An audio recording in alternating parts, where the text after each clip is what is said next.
Welcome back to Primetime News, and a special welcome if you're watching on onespotmedia.com. We begin with the Primetime News follow-up. One of 3 men who were electrocuted in racecourse Clarendon earlier this month has died. His family is struggling to come to terms with the reality. Amoy Harriet reports. Lose out power yesterday, give up, can't hold it no more. Just leave your family shock. Patrick Mitchell fighting to hold back his tears.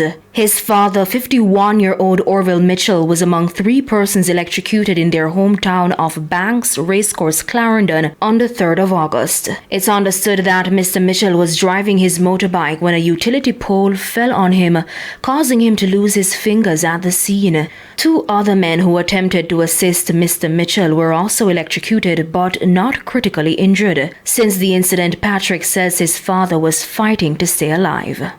Doctor them try them best, man. Do them utmost best.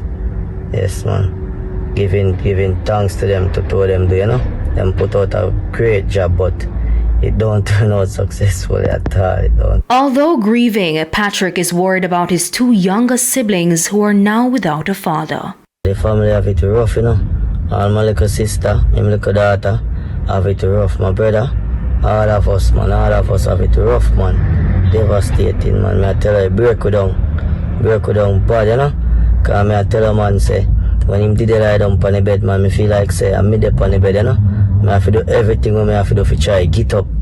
That's how me feel, man, and me I tell her, say, I can't imagine when he can't leave, how me feel, TVJ News understands a legal case is open between the family and the Jamaica Public Service Company, JPS. Amoy Harriet, TVJ News.